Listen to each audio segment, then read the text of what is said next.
The council room was huge, bigger than anything Daniel had ever seen before. The walls stretched up so high he could barely see the ceiling. Hanging from those walls were flags from hundreds of different worlds.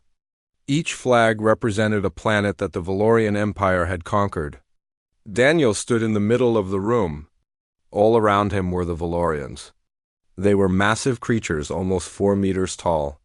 Their bodies looked like they were made of crystal, and the purple lights in the room made them look even more scary.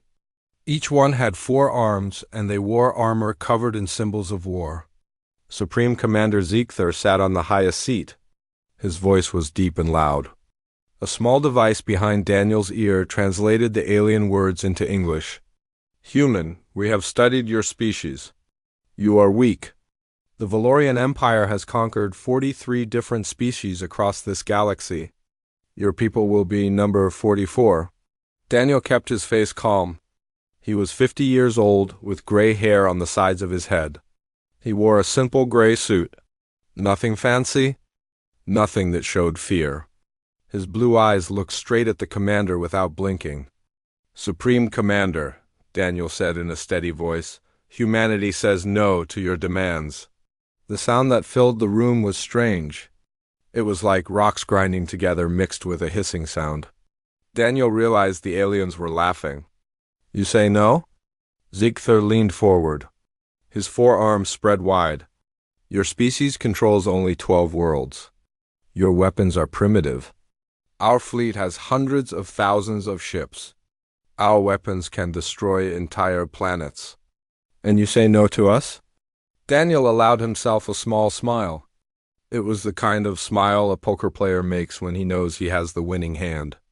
"Yes, Commander." "We say no." The laughter got louder. Ziegther stood up to his full height. "Then listen carefully, human. The Valorian Empire declares war on the human species. We will arrive at your home planet Earth in 30 days. We will destroy your cities. We will make slaves of those who survive. Your civilization will be erased from history." Daniel's smile got a little bigger. "I understand, Commander. Is that everything you wanted to say? You smile?" Ziegther sounded confused now. "You face total destruction and you smile?" "I smile because I know something you don't know," Daniel said calmly. "And what is that?" Daniel looked at his watch. It was an old-fashioned watch with hands that moved around a circle. It looked simple compared to all the advanced technology in this room. "Your declaration of war came exactly 47 minutes too late." Ziegther said nothing. Daniel continued. "You see, Commander, humans have a saying. It goes like this: speak softly and carry a big stick. For the past 3 months I have been speaking very softly to you. But the big stick? That was already on its way before I even came to your planet. Explain yourself. 37 hours ago, your scout ships saw what they thought were 3 small human survey ships entering your territory. You reported them as nothing to worry about." Daniel paused. "Those were not survey ships, Commander. Those were forward reconnaissance cruisers. And they were not alone." The room became very quiet. 6 weeks ago, when you first threatened humanity, we started moving our military into position. Not to attack you. We don't want to conquer anyone. But we have learned something important from studying history. The best way to avoid a war is to make sure your enemy knows they cannot win. Daniel tapped his watch. "In about 4 minutes, the front ships of the human Third Fleet will appear in the sky above this planet. 7 minutes after that, the Second and Fifth Fleets will arrive at your 3 main military shipyards. 12 minutes after that, the First Fleet will take position around your mining colonies." Ziegther's calm face finally showed emotion. "You lie. Our sensors detect nothing. Our defense systems show no approaching ships." "Your sensors look for normal engine signatures," Daniel explained.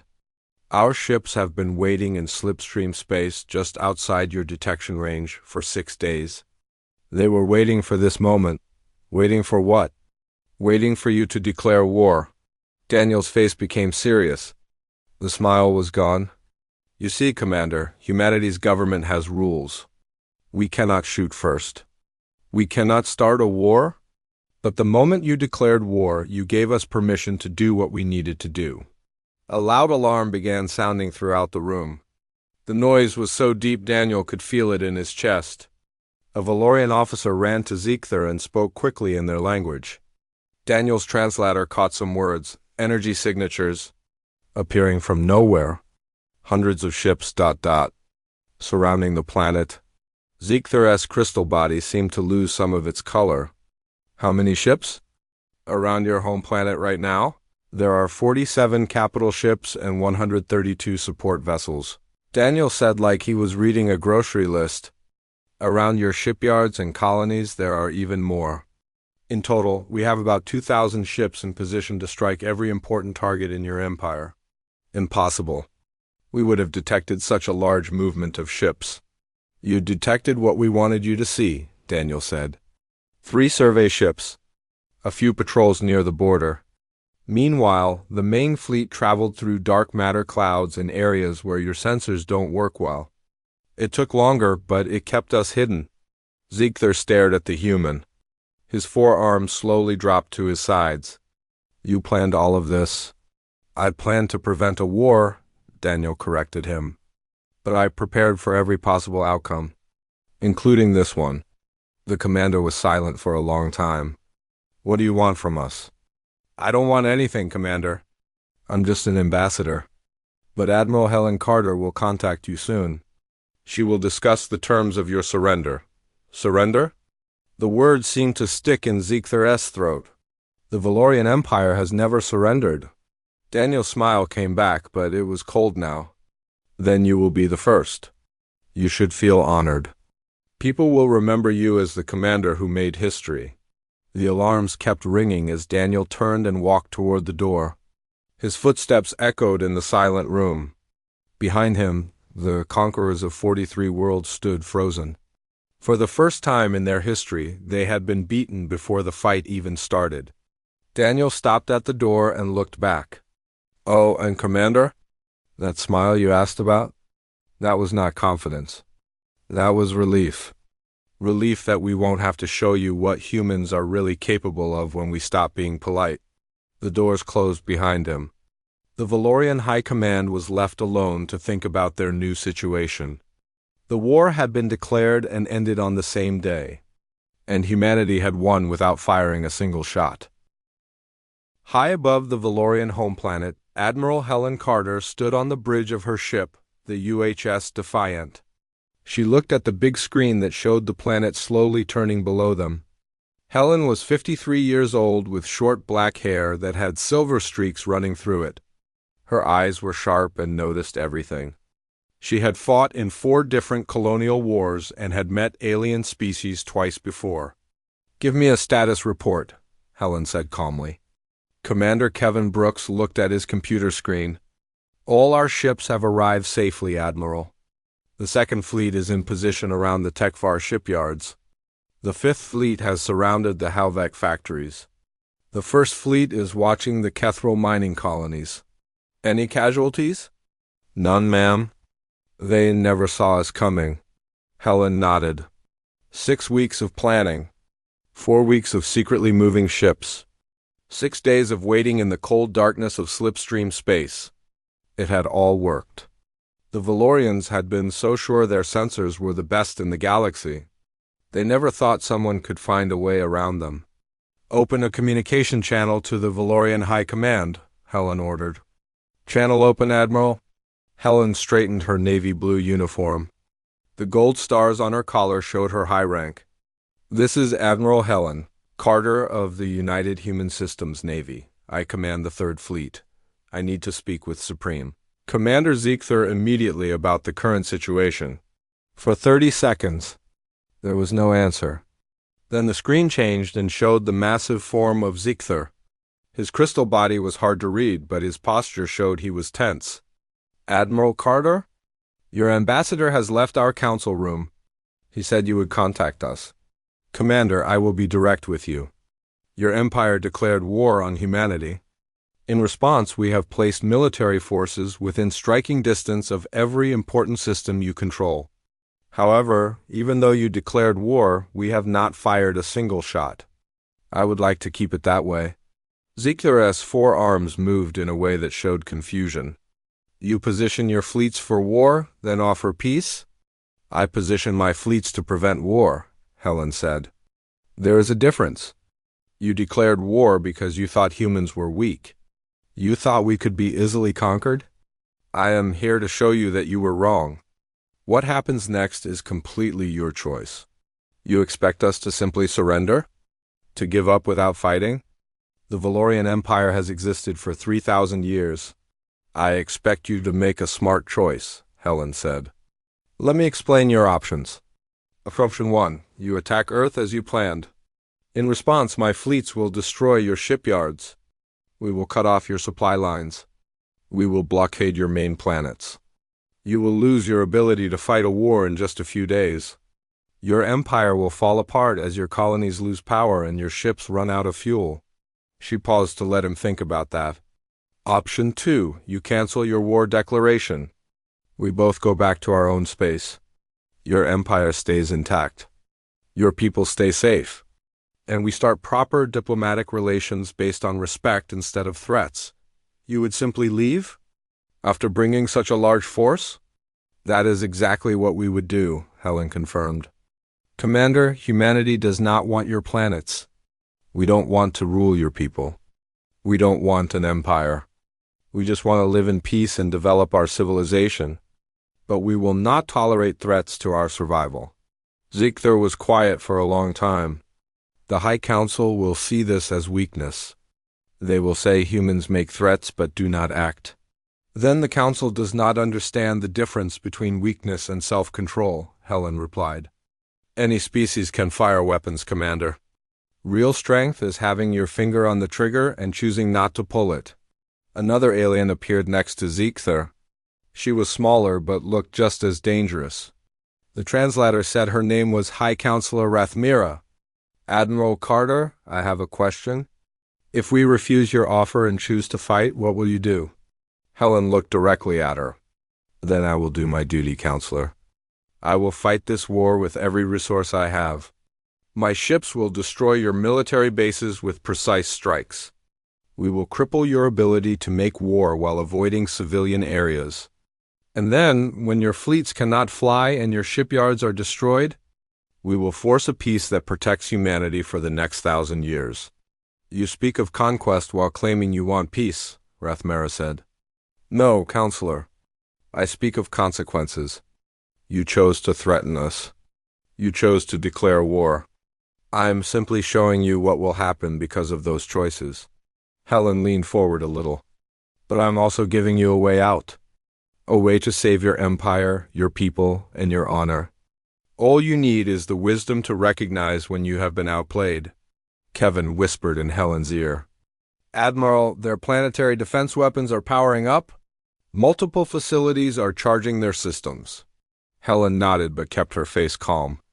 Commander, I can see your defense systems coming online. I understand why. You want to show strength. You want to prove the Valorian Empire is not helpless. But before you give any orders, I want you to understand something. She gestured to her officer. Show them Sigma Protocol. The screen split in half. One side still showed Ziegler. The other side showed a map of the Valorian home planet. Dozens of red target markers appeared, highlighting every defense station, every military base, every weapons platform in orbit. Those are your defensive positions, Helen said. Every single one. We have been mapping them for 6 days while we waited. Each one is currently targeted by at least 3 of our ships. The moment you fire on any human vessel, all of those installations will be destroyed. Your planet will be defenseless. Rathmera looked shocked. You would attack our homeworld? I would destroy military targets to protect my people, Helen corrected. Your cities would be untouched. Your civilian population would be safe. Your museums and monuments would not be harmed. But your ability to hurt us? That I will remove without hesitation if you force me to. Ziegler's forearms dropped. You have thought of everything. That is my job, Commander. I am an admiral in humanity's navy. I take that responsibility seriously. Every person on every one of my ships is someone's child or parent or loved one. I do not waste their lives, but I will use them if I must to protect humanity. And if we surrender? If we accept your terms? How do we know you will not conquer us anyway? Helen stood straighter. You have my word. The word of a human officer. I know that may not mean much to you yet, but let me tell you what it means to us. In our military tradition, an officer's word is sacred. It is the foundation of everything we do. I give you my word that if you cancel your war declaration, my fleets will leave your space within 72 hours. We will establish normal diplomatic relations. And this incident will be considered finished. Kevin spoke quietly. Admiral, their defense systems are powering down. Energy readings are dropping everywhere. Helen waited. Her heart was beating fast, but she kept her face calm. This was the critical moment. Either Ziegther would make the smart choice, or thousands of people on both sides would die. Finally, the commander spoke. Admiral Carter, on behalf of the Valorian High Command, I cancel our declaration of war against humanity. We made a mistake. Your species is not what we thought you were. We rarely are, Helen said with a small smile. Commander, I suggest we begin peace negotiations within a week. Ambassador Daniel Pierce will stay on your planet to help with discussions. I also think we should establish military communication protocols so we can avoid future misunderstandings. Agreed, Ziegther said. For the first time, Helen heard something that sounded like respect in his voice. Admiral, may I ask you a personal question? Of course. When your ambassador stood in our council chamber, surrounded by our warriors, facing our threats with only his calm attitude, was he really as calm as he looked? Or was he acting? Helen's smile grew. Daniel Pierce has been negotiating with dangerous people for 23 years, Commander.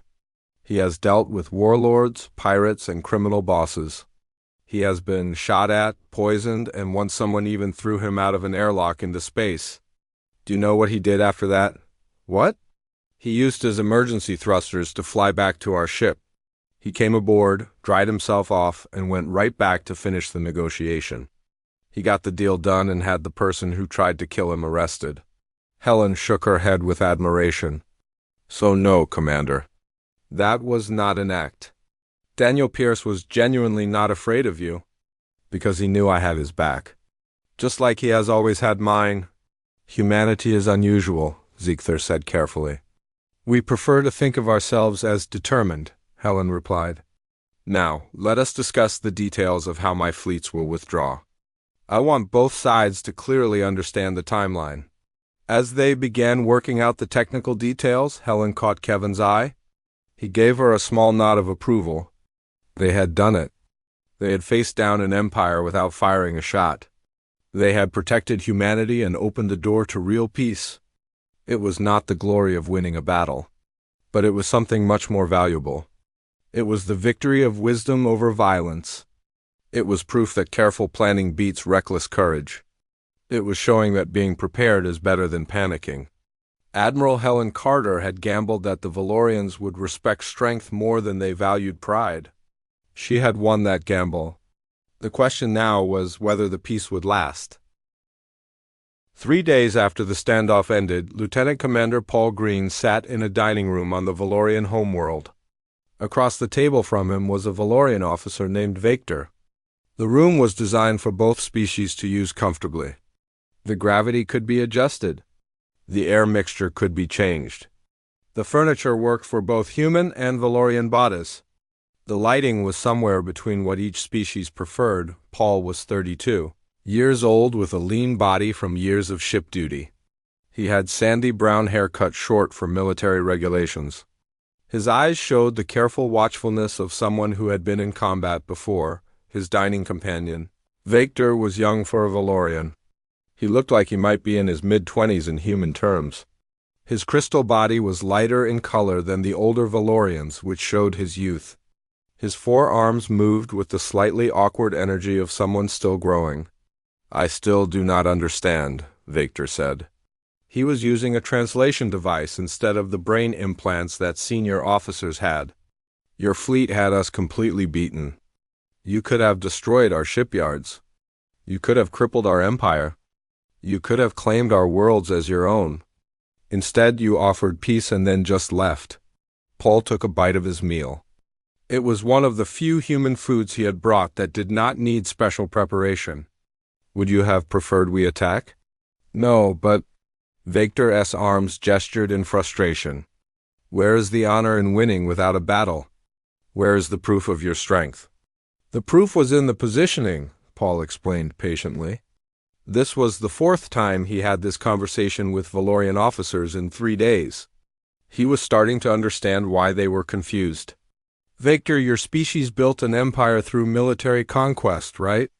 You measure strength by winning battles. Of course. How else would you measure it? Humanity measures strength by winning conflicts, not just battles. Sometimes the strongest move is the one that prevents the battle from happening at all. Paul leaned back in his chair. Let me ask you something.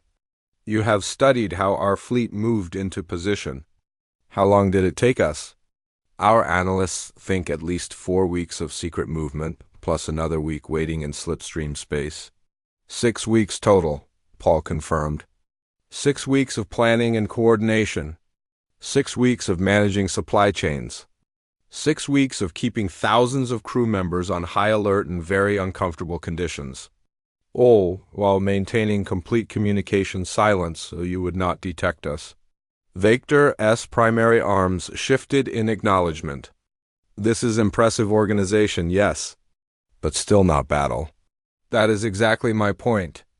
Do you know how hard it is to coordinate fleet movements on that scale without anyone making a mistake? To keep that many people focused on one goal for that long? To time everything perfectly so we appeared at exactly the right moment? Paul leaned forward. That is the real show of strength, Victor. Not the weapons themselves, but the discipline and organization needed to use them at precisely the right time and place. But you never used your weapons. We did not have to. That is the point? Paul paused, trying to find the right way to explain. In human culture, we have an old saying. The greatest warrior is the one who never has to fight because everyone already knows they would win. It is not about avoiding conflict because you are afraid. It is about being so clearly capable that fighting becomes pointless. Victor was quiet for a moment. Admiral Carter said something similar. She said any species can fire weapons, but real strength is choosing not to. Helen is good at explaining these things, Paul said with a slight smile.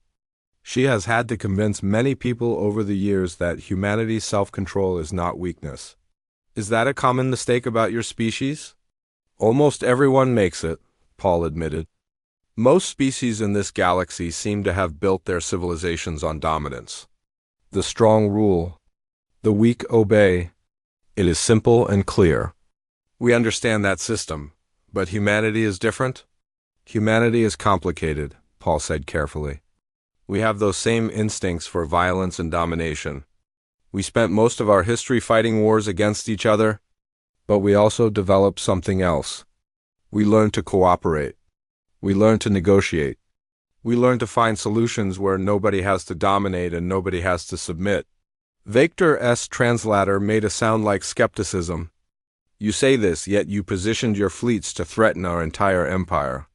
Because your commander gave us no choice, Paul said, his tone becoming serious. Look, Victor, here is the truth about humanity. We prefer peace. We prefer cooperation. We prefer finding ways where everyone benefits.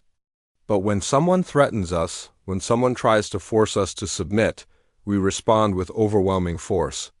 Not because we want to, but because we have learned that the only way to stop bullies is to make absolutely sure they understand what fighting us will cost them. So you are warriors. Then we are survivors, Paul corrected. There's a difference. Warriors look for fights to prove themselves. Survivors do whatever is necessary to protect their people. Sometimes that means fighting. Sometimes that means running away. And sometimes that means positioning your military so that fighting becomes unnecessary. Victor's forearms moved in a pattern that showed deep thought. Our commander has ordered a complete review of our information about humanity. We thought you were weak because your ships are smaller. Your weapons seemed less powerful. Your territory is limited, and now? Now we understand we were measuring the wrong things. Victor sounded embarrassed. We saw 12 worlds and assumed weakness. We did not consider that a species might limit its expansion by choice instead of necessity. Humanity could probably control 30 or 40 worlds if we wanted to, Paul said.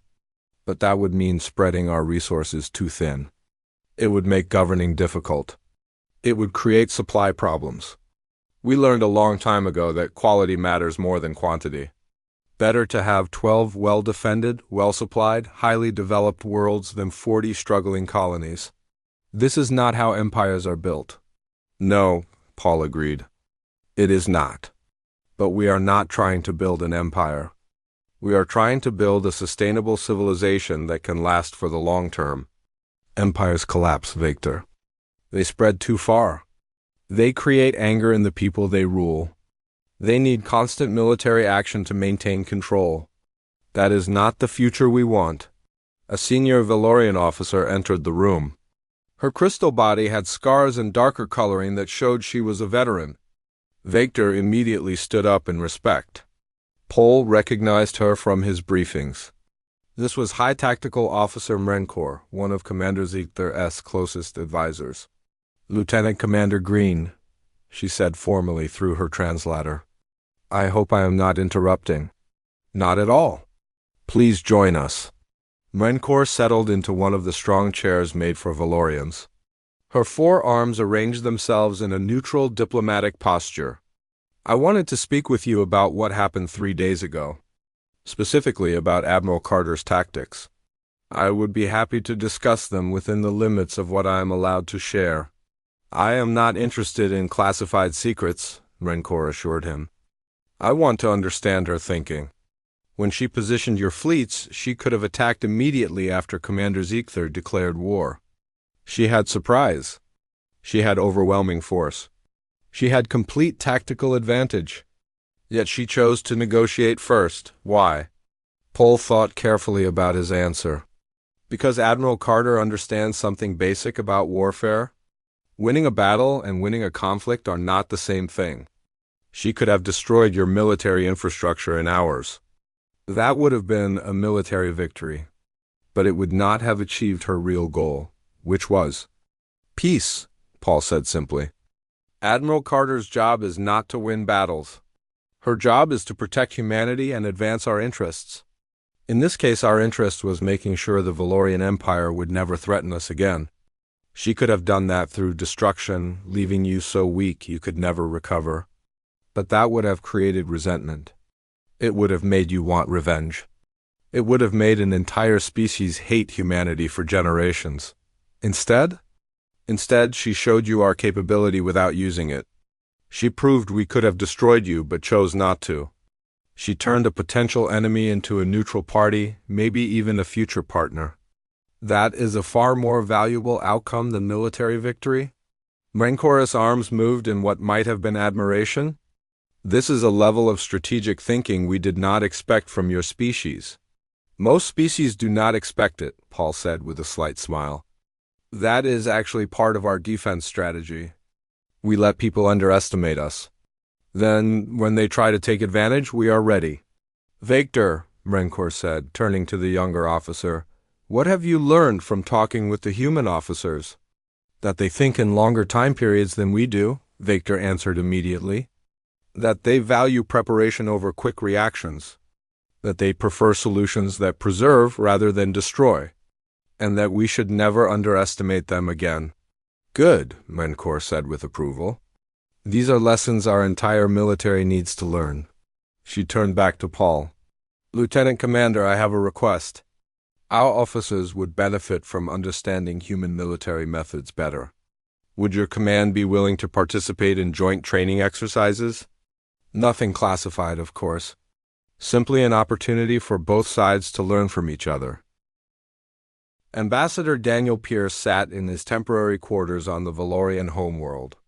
He was reading through the early draft of the piece, agreement that would officially end the hostilities between humanity and the Valorian Empire.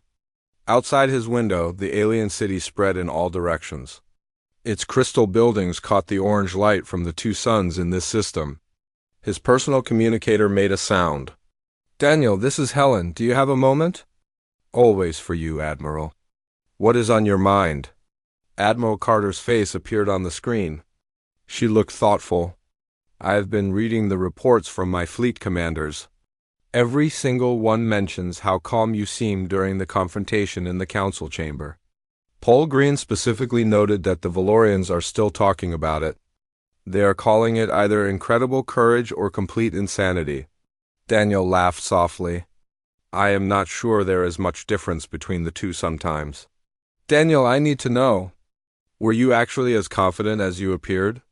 Because if you were bluffing, if there had been any delay in our arrival, any problem with the calculations, then I would have been standing alone in front of a very angry alien empire with no help," Daniel finished. "Yes, Helen, I know the risks I took.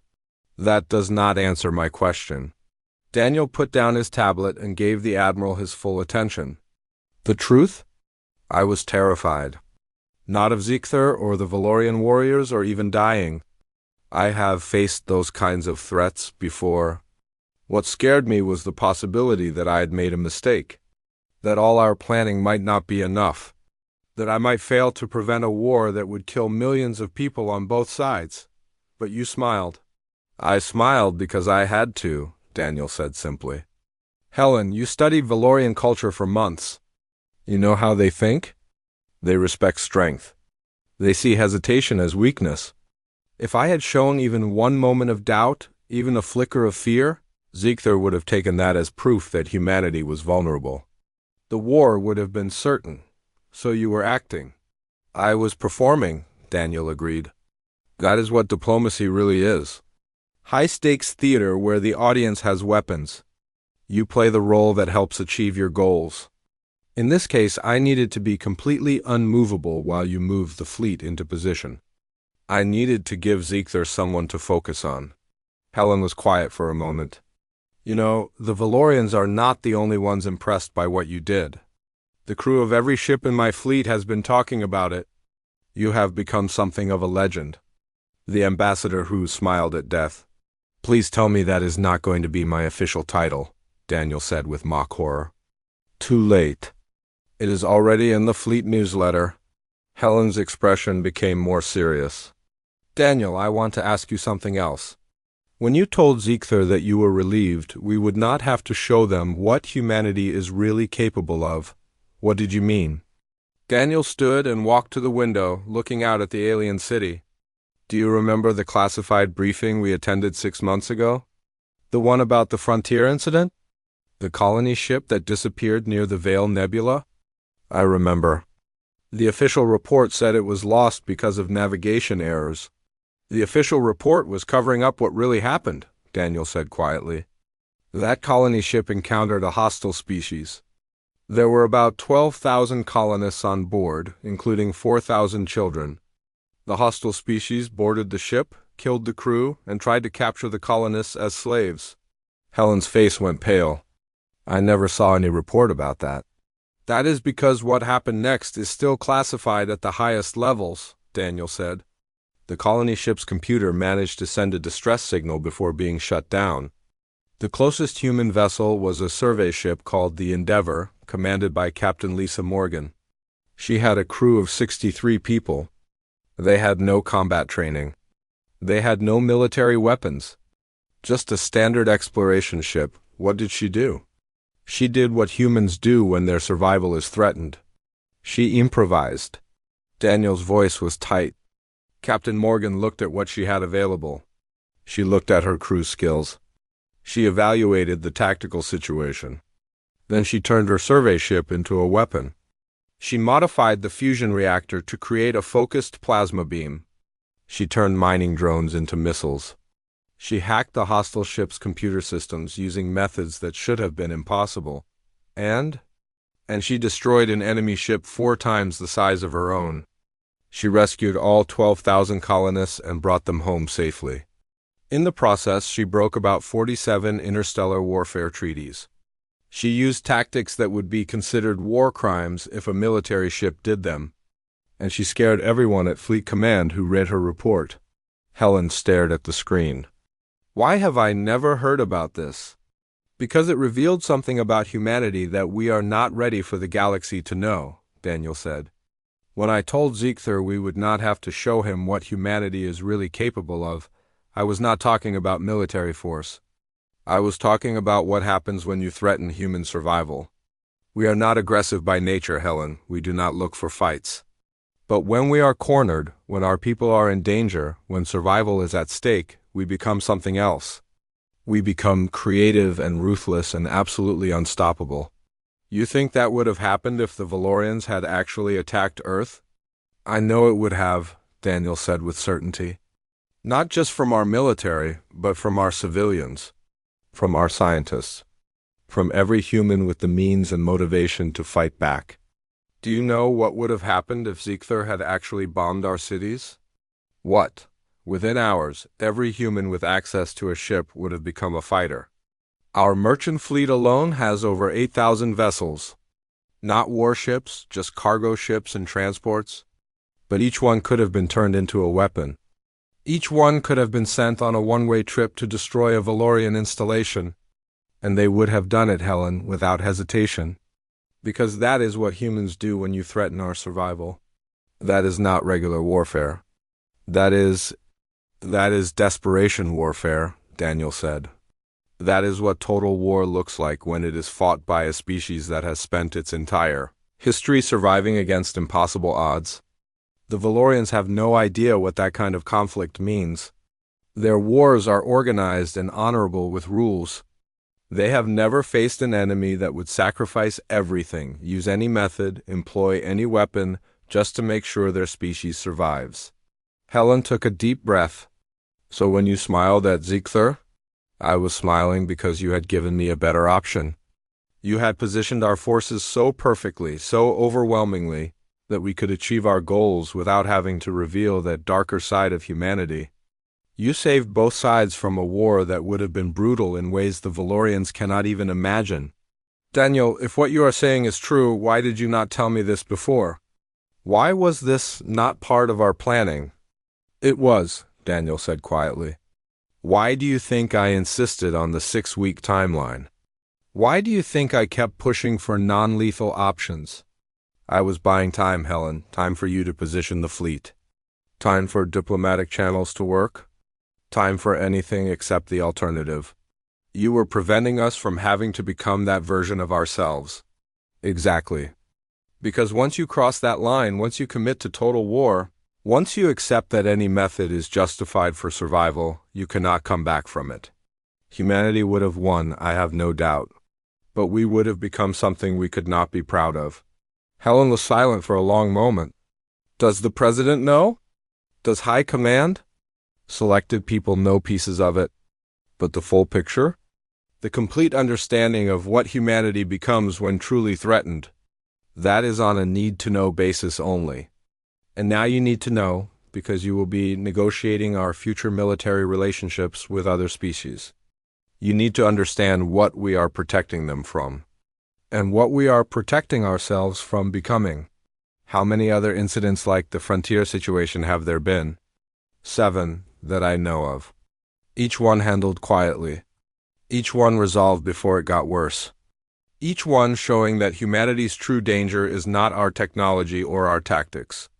It is our ability to adapt. Our willingness to use whatever works regardless of rules or tradition. Daniel turned back to face the screen. That is why I smiled, Helen, because your plan worked. Because we did not have to go down that path. Because we showed strength without revealing the full extent of what we could become if pushed to our limits. The Valorians now see us as an equal military power, which we are.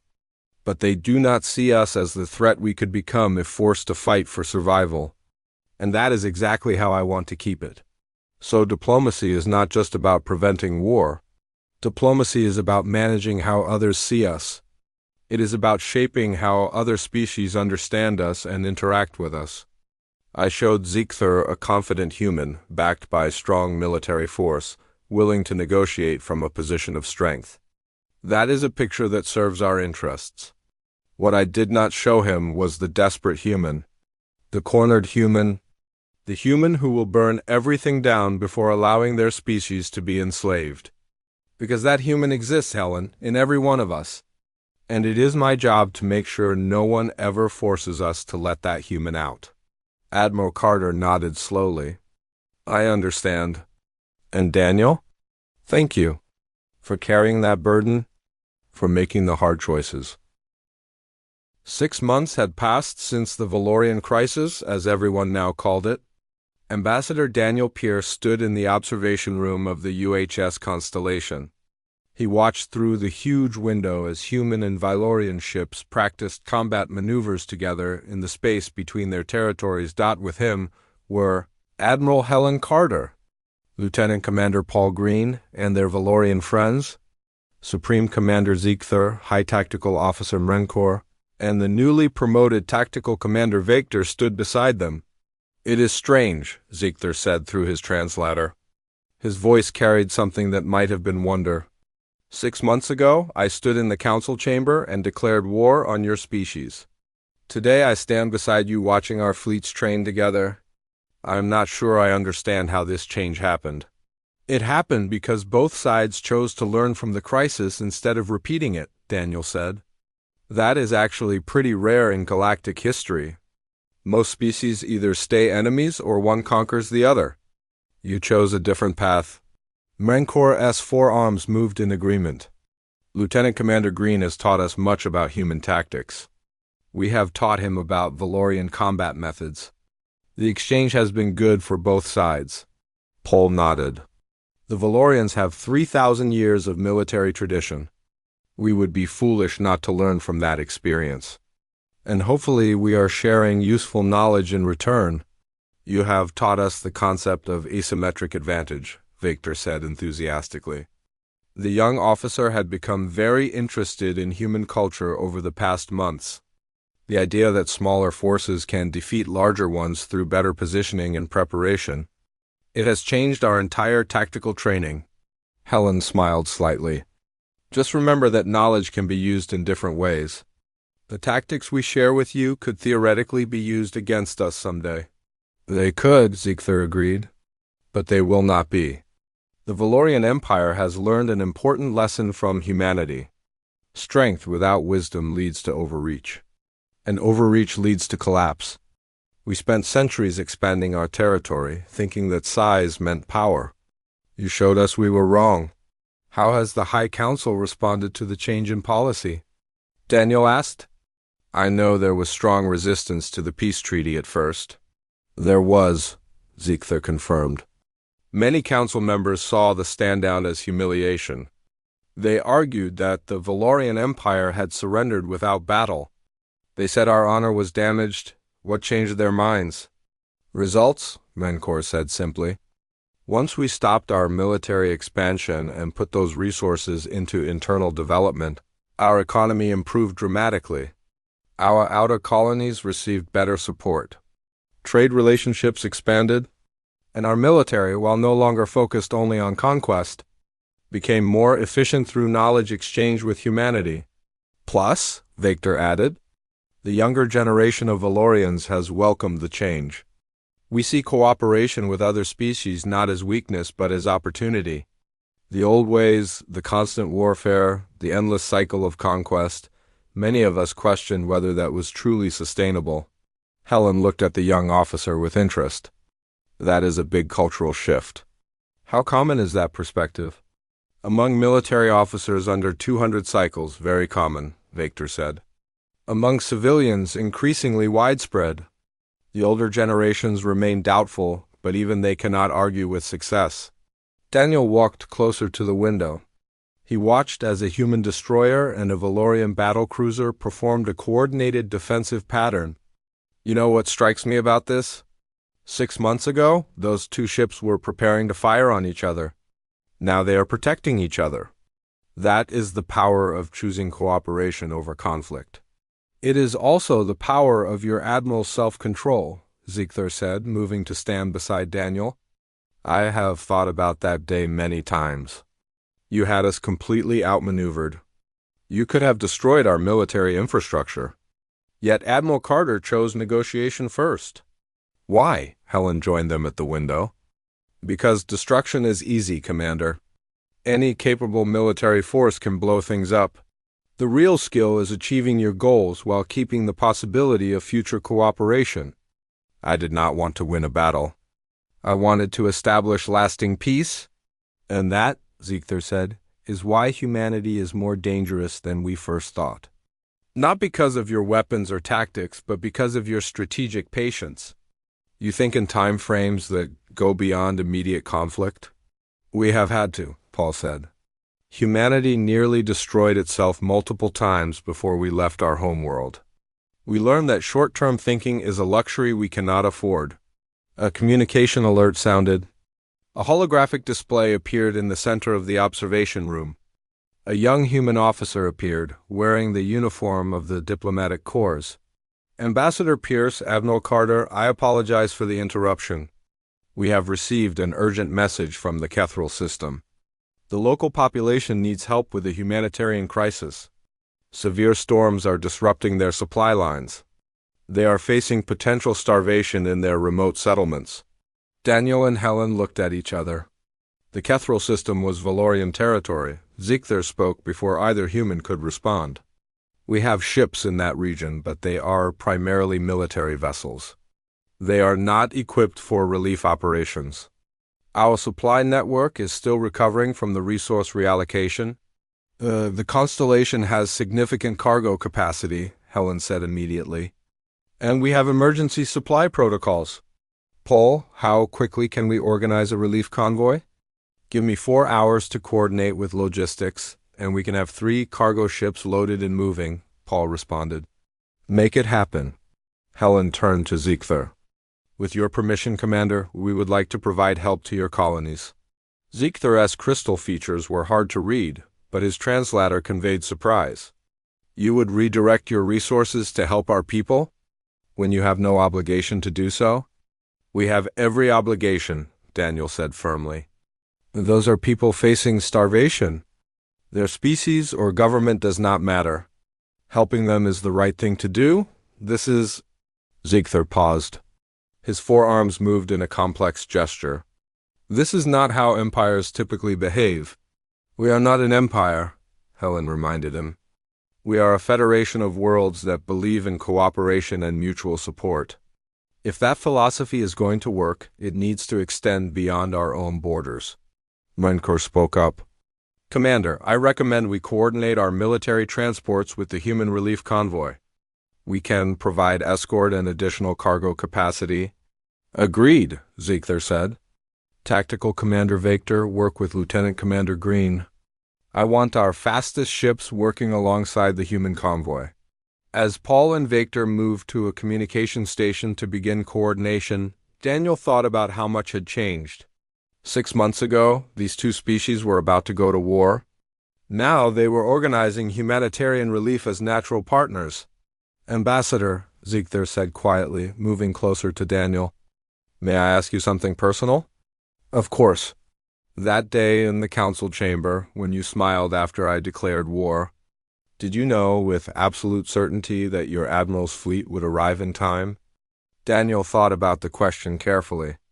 I had as much certainty as any person can have in an uncertain universe. I knew Helen's capabilities. I knew her planning. I knew her commitment to protecting humanity. But did I know with absolute certainty? No, I had faith. Faith, Ziegler repeated. That concept does not translate well into Valorian philosophy. We believe in measurable strength, tangible power. And where has that gotten you? Daniel asked, not unkindly. You built an empire on measurable power. You conquered 43 worlds. But were you actually secure? Were you actually safe? Or were you constantly fighting to maintain control, always watching for the next threat? Ziegler was silent for a long moment. You make a good point. Our empire was built on force, but that force required constant maintenance. Constant watching. Constant war. Faith is different, Daniel said. Faith is knowing you have done everything you can, you have made the best possible preparations, and then trusting the people around you to do their part. I had faith in Helen in her fleet, in her judgment. That faith allowed me to stand calmly in your council chamber, even when I could not see the ships that were coming. And if your faith had been wrong, if the admiral had failed, then I would have faced the consequences, Daniel said simply. But I would have done so knowing I had given peace every possible chance. That is all any diplomat can do. Helen rejoined them, having finished organizing the relief effort. Convoy is organized. We will have ships in the Kethral system within 12 hours. Ziegther, your escorts are coordinated with our vessels. This will work. I have no doubt, Ziegther said. You have already accomplished the impossible once. A relief mission should be simple by comparison. Do not say that, Helen said with a slight smile. In my experience, the moment you call something simple, the universe proves you wrong. Paul and Victor returned to the group. Coordination is complete, Paul reported. The joint convoy is ready to leave on your order, Admiral. Give the order, Helen confirmed. And Paul, good work. This kind of operation is exactly what we should be doing. Building relationships through action, not just words. As the group watched through the window, ships began breaking formation. They were changing from training exercises to humanitarian mission. 1 year had passed since the crisis began. Ambassador Daniel Pierce stood in a large conference room on a neutral space station. This station sat exactly halfway between human and Valorian territory. Today was the official signing ceremony for the Mutual Defense and Cooperation Treaty. Representatives from both species filled the room. Daniel adjusted his formal diplomatic uniform. It was still the same simple style he preferred, but today it had additional decorations.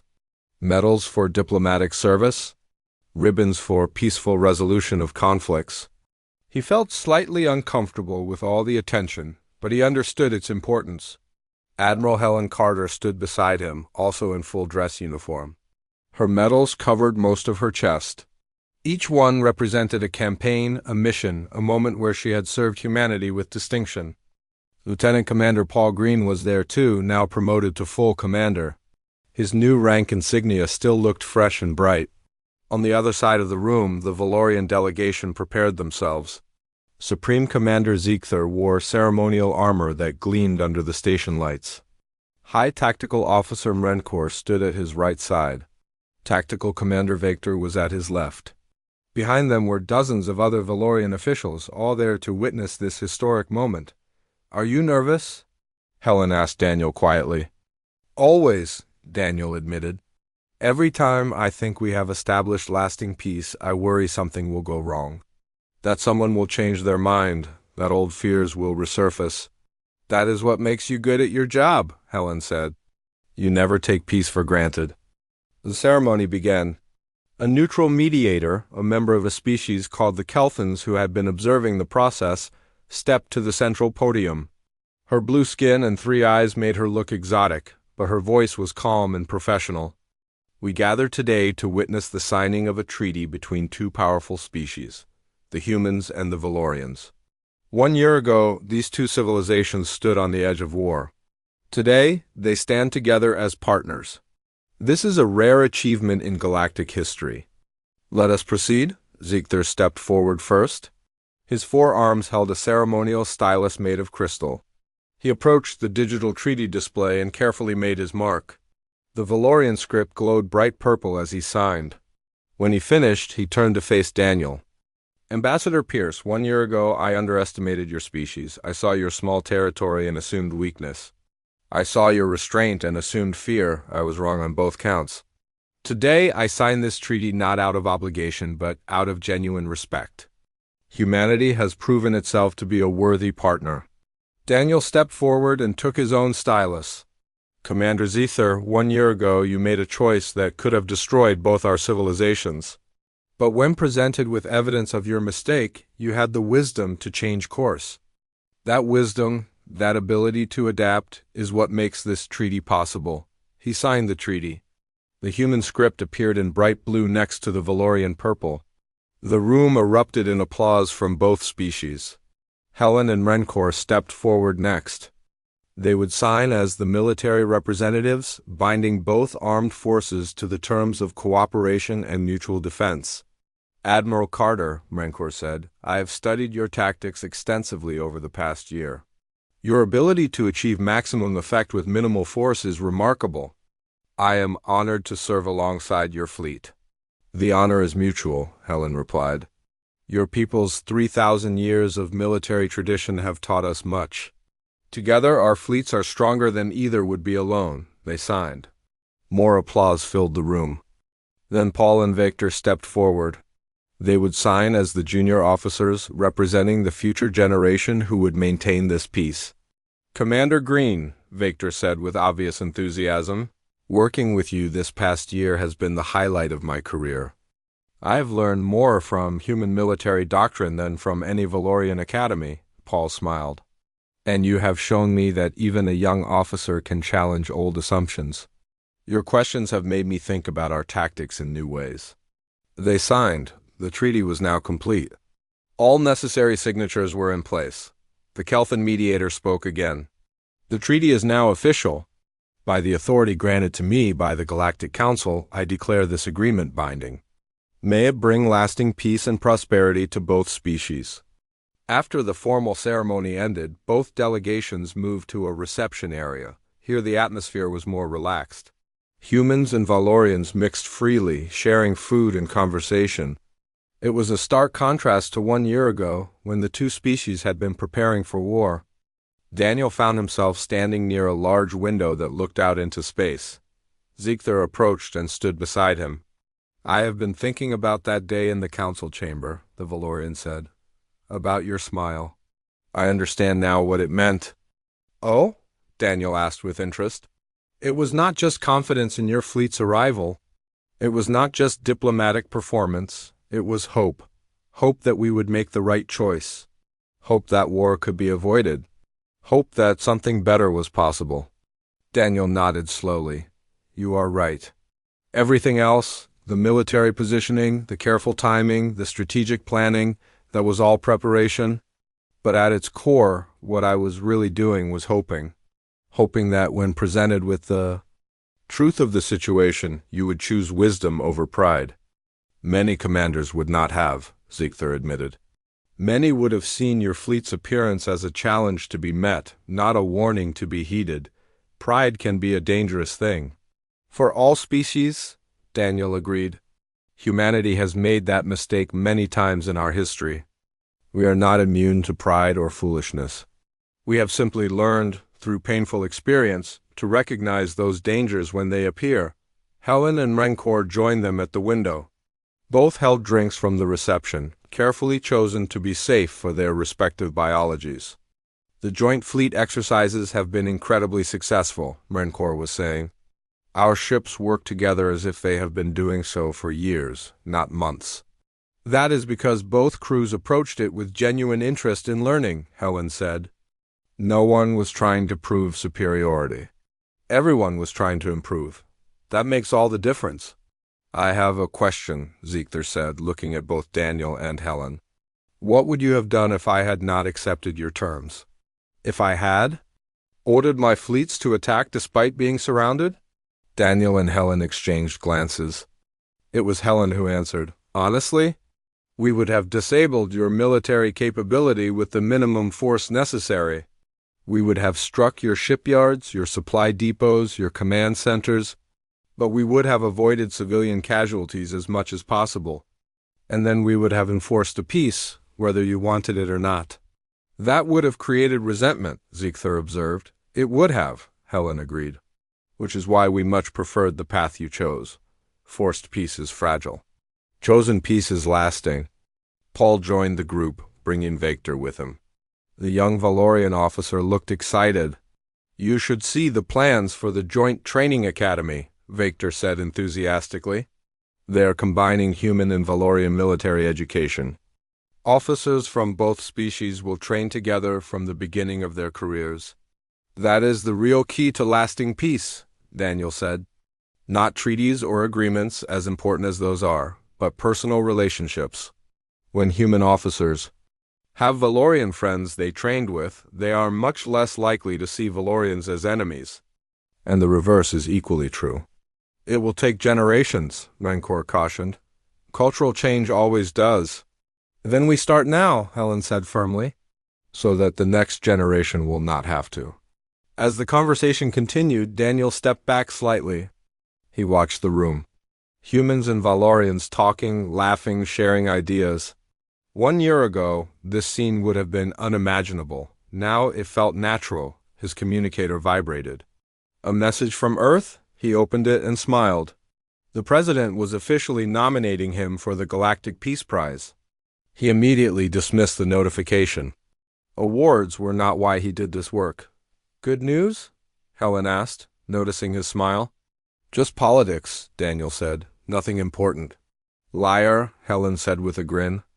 You got nominated for the Galactic Peace Prize, did you not? How did you know? Because I recommended you for it, Helen said. What you did, standing in that council chamber with nothing but faith and a smile that deserved recognition. What we did, Daniel corrected. I was just the visible part. You did the real work. You positioned the fleets. You planned the operation. You gave me the tools I needed to make peace possible. And you used those tools perfectly, Helen said. That is why we make a good team, Ziegler approached them again. Ambassador Admiral, I have received word from our High Council. They are proposing an expansion of the treaty. They want to include provisions for joint research, shared technology development, and cultural exchange programs. Daniel felt his heart lift. That is excellent news. When can we begin discussions? Immediately, if you are willing. The Council is eager to deepen our partnership. We are definitely willing, Helen said.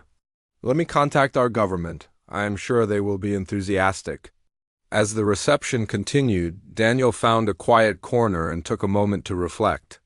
1 year ago, he had stood in an alien council chamber and smiled at an empire. He had been terrified. He had been uncertain.